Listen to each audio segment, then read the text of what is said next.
Hello students, welcome to Sadhana classes. आज मैं class 1 का फेज का लेक्चर नंबर 5 लेके आया हूँ। लेक्चर 4 में हमने द्विध्रुव के बारे में, वैद्युत द्विध्रुव होता क्या है, वैद्युत द्विध्रुव आघूर्ण क्या होता है और उस द्विध्रुव के कारण वैद्युत क्षेत्र की तीव्रता, जो कि हमने बताया था 3 स्थितियों में होता है। पहला एक होता है अक्षीय स्थिति में, दूसरा होता है निरक्षीय स्थिति में और तीसरा होता है किसी भी बिंदु पर। तो अक्षीय और निरक्षीय स्थिति के बारे में हम लोग चर्चा कर चुके हैं, उसका डेरिवेशन कर चुके हैं पिछले वीडियो में। अगर आप नहीं देखे तो डिस्क्रिप्शन में लिख दिया गया है, उसको जाकर आप देख सकते हैं। तो यहाँ हम तीसरे पॉइंट की बात करेंगे, जो कि किसी भी बिंदु द्विध्रुव के सापेक्ष किसी भी बिंदु, यानी कि अगर हमारा बिंदु ना अक्षीय स्थिति में हो ना निरक्षीय स्थिति में हो, बल्कि किसी भी बिंदु को, ठीक है, यहाँ हम किसी भी बिंदु से हम अक्षीय और निरक्षीय को भी निकाल सकते हैं, लेकिन जो किसी भी बिंदु निकलेगा वो भी अक्षीय और निरक्षीय स्थिति से, यानी इससे ये और इससे ये निकल सकता है। तो हम यहाँ किसी भी बिंदु की बात करेंगे।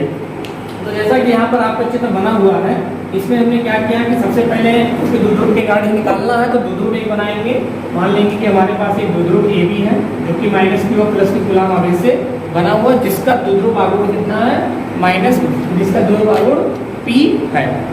यहाँ पर इससे r दूरी पर, यहाँ से इस बिंदु से r दूरी पर, द्विध्रुव के मध्य बिंदु को से r दूरी पर यहाँ पर एक बिंदु थीटा कोण बनाते हुए एक बिंदु P है, जिस पर हमको वैद्युत क्षेत्र की तीव्रता ज्ञात करनी है। तो इस बिंदु P पर हमको तीव्रता इस द्विध्रुव के कारण ज्ञात करनी है, जो कि हम देख रहे हैं बिंदु P ना हमारा अक्षीय स्थिति में है और ना ही निरक्षीय स्थिति में। अक्षीय स्थिति मतलब अगर इस लाइन के अकॉर्डिंग होता तो आपका अक्षीय होता और इस लंबवत होता तो निरक्षीय होता, लेकिन ना ये समांतर है और ना ही लंबवत है, अर्थात ये ना अक्षीय स्थिति में है ना ही निरक्षीय स्थिति में है। तो इसको बोलते हैं हम किसी भी बिंदु पर।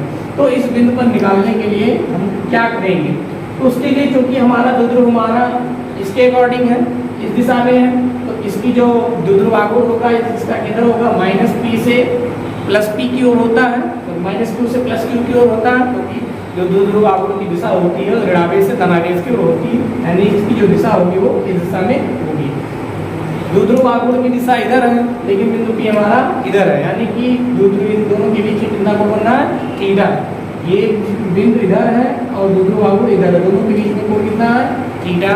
तो इस बिंदु के अकॉर्डिंग कोई द्विध्रुव आघूर्ण नहीं है, तो उसके लिए क्या करेंगे, हम द्विध्रुव आघूर्ण का घटक डिवाइड करेंगे। क्षैतिज घटक और ऊर्ध्वाधर घटक, या इसको लंबवत घटक भी कह सकते हैं, जैसा कि निरक्षीय स्थिति में डिवाइड किया गया था। तो हम जानते हैं कि ये हमारा जो जिसके साथ कोण बनता है उसके साथ cos थीटा लेते हैं, और उसके लंबवत घटक को हम उसके साथ sin थीटा लेते हैं। तो ये जो हमारा P है वो इस रेखा के साथ थीटा कोण बना रहा, तो अर्थात इस दिशा में हमारा इसका जो घटक होगा वो क्या हो जाएगा, P cos थीटा, और उसके लंबवत दिशा अर्थात इस दिशा में हो जाएगा हमारा P sin थीटा।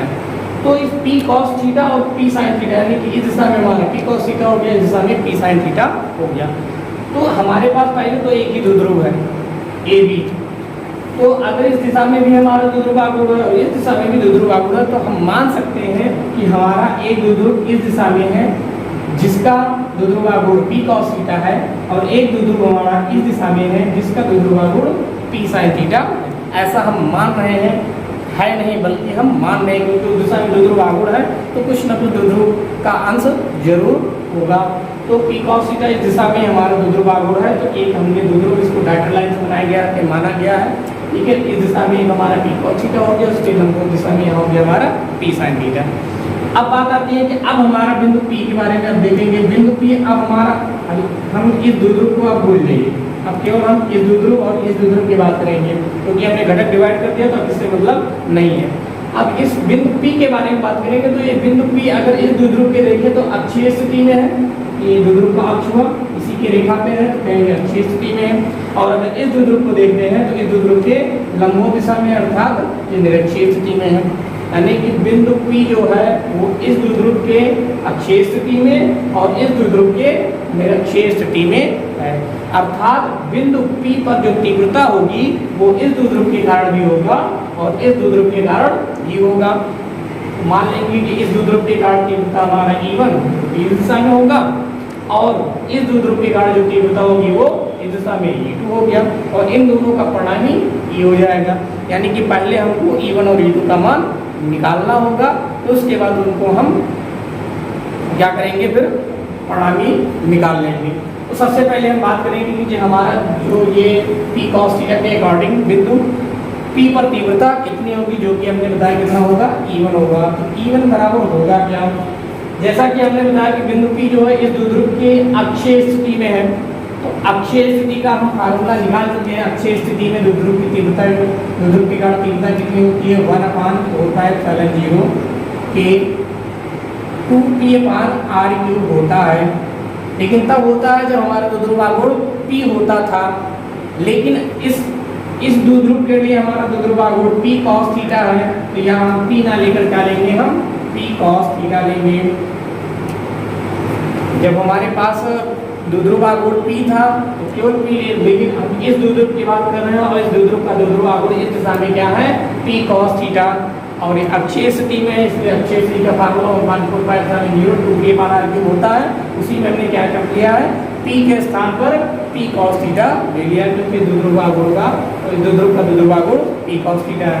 इसी तरीके से अगर हम इस द्विध्रुव के अकॉर्डिंग बात करें, तो इस द्विध्रुव से हमारा अगर बिंदु P देखें तो ये निरक्षीय स्थिति में है। इस द्विध्रुव के अकॉर्डिंग, इस द्विध्रुव के अकॉर्डिंग अक्षीय स्थिति में था, इस द्विध्रुव के अकॉर्डिंग निरक्षीय स्थिति में है। तो निरक्षीय स्थिति में जो कि उसके कारण मान लेंगे हमारा E2 है। निरक्षीय स्थिति में हम निकाल चुके हैं फार्मूला 1/4πε0 के P/r³ होता है। लेकिन यहाँ हमारा इस द्विध्रुव का द्विध्रुव आघूर्ण कितना है, P sin थीटा, या P के स्थान पर क्या लेंगे, P sin थीटा लेंगे। तो बिंदु P पर हमारा E1 और E2 दोनों निकल गया। अब इन दोनों का परिणामी निकालेंगे, परिणामी अर्थात दिशा के हिसाब से इसको हम निकालेंगे। तो अगर यहाँ से देखिए हमारा E1 किस दिशा में है और E2 किस दिशा में है, दोनों के बीच 90 डिग्री का एंगल बन रहा है। तो जब दो वेक्टर एक दूसरे के लंबवत होते हैं तो उनका जो परिणामी होता है वो होता है √E1² प्लस E2²। 11th में आपने फार्मूला पढ़ा होगा, R बराबर √A² plus B² plus 2AB cos theta. तो अगर ये एंगल हमारा 90 हो जाता है तो 90 की वैल्यू 0 होती है, तो बचता हमारा √A² प्लस B²। A के स्थान पर यहाँ E1 है और B के स्थान पर यहाँ पर E2 है। तो E1 और E2 का जो परिणामी होगा क्या होगा, E बराबर √E1² प्लस E2²। अब इसमें E1 और E2 की वैल्यू हम रख देंगे। E1 की वैल्यू 1/4πε0 के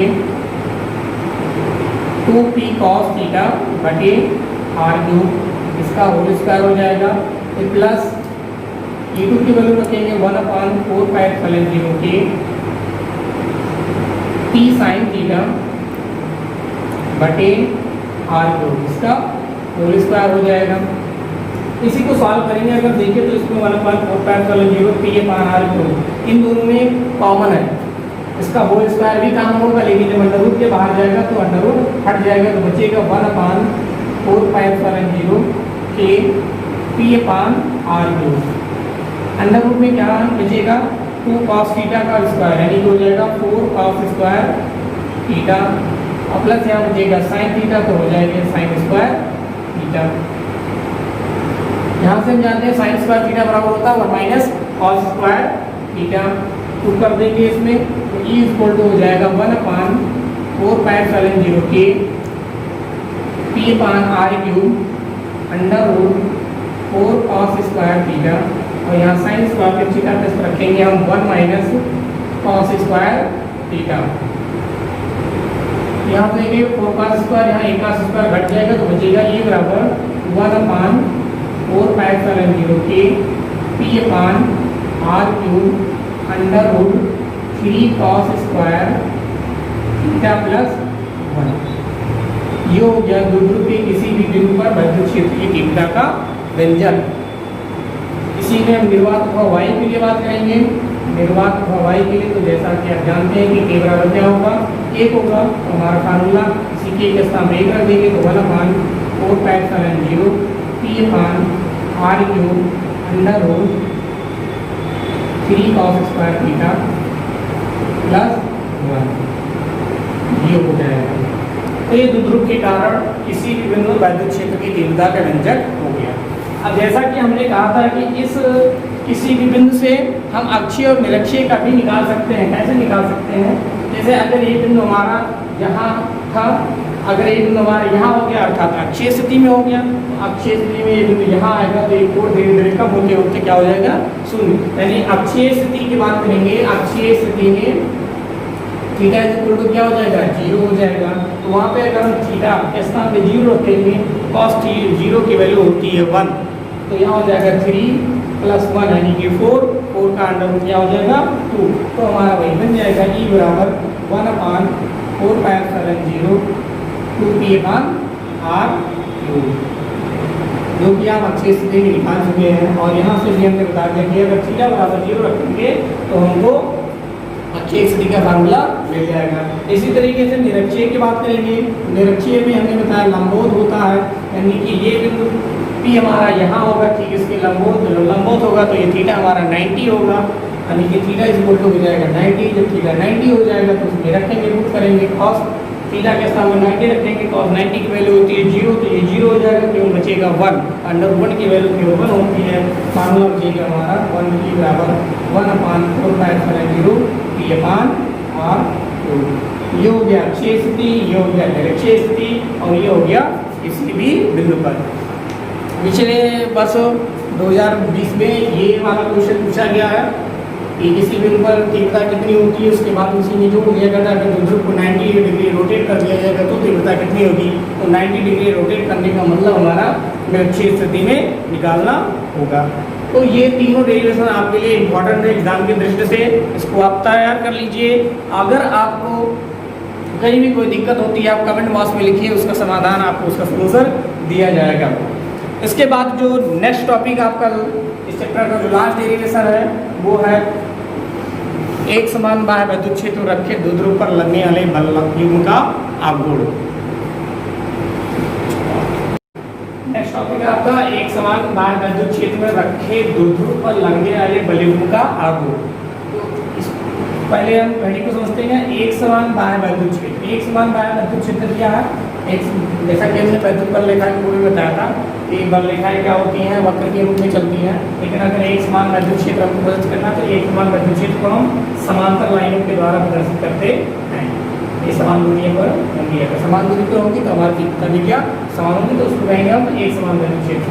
उसके आगे देखेंगे कि रखे द्विध्रुव पर लगने वाले, यानी कि इस द्विध्रुव इस क्षेत्र में हमारा द्विध्रुव रखा हुआ, ठीक है, जो कि मान लेंगे कि यहाँ थीटा कोण है, ये हमारा एक वैद्युत क्षेत्र है, ये है, इससे थीटा कोण बनाते हुए हमारा द्विध्रुव रखा हुआ है। अब इस द्विध्रुव पर लगने वाले बलयुग्म का आघूर्ण, इस बलयुग्म का आघूर्ण कितना होगा, तो बलयुग्म का आघूर्ण कैसे पता चलेगा कितना होगा। तो सबसे पहले क्या है कि हमारा जो कि द्विध्रुव हमारा किससे बना होता है, आवेश से बना होता है, -q + q आवेश से बना है।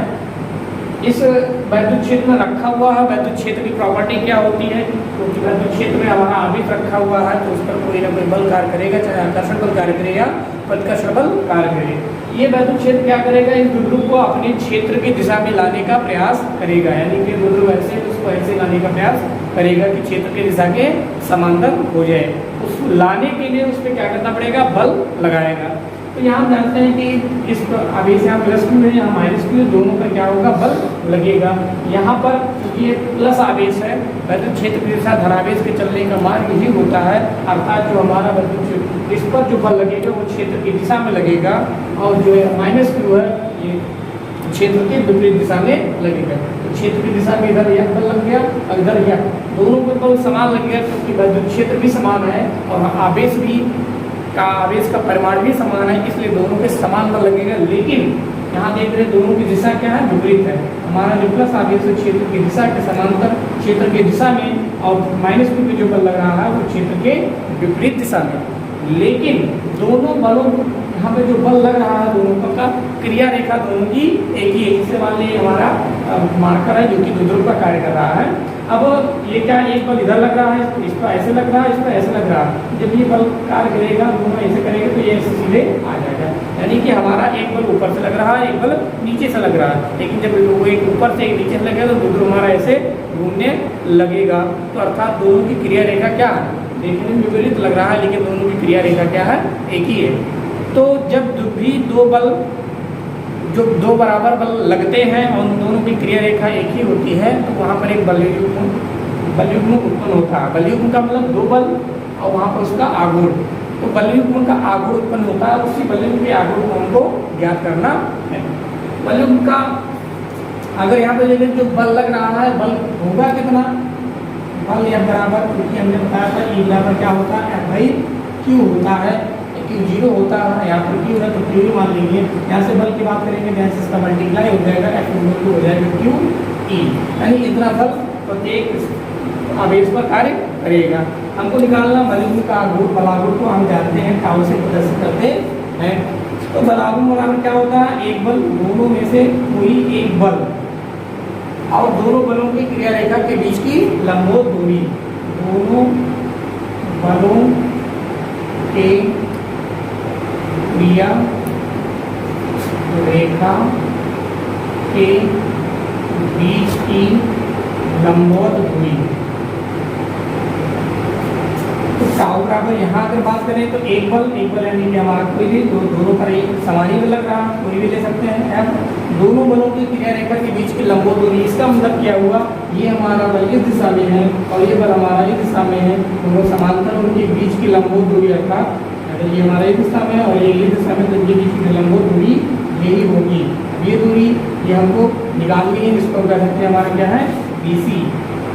अब BC निकालने के लिए हमारा यहाँ पर एक त्रिभुज बन रहा है, इस त्रिभुज में यहाँ थीटा कोण बन रहा है, तो अगर इसमें हम साइन थीटा लें, साइन थीटा बराबर होता है लंब बटे कर्ण, लंब हो जाएगा हमारा BC और कर्ण हो जाएगा हमारा AB।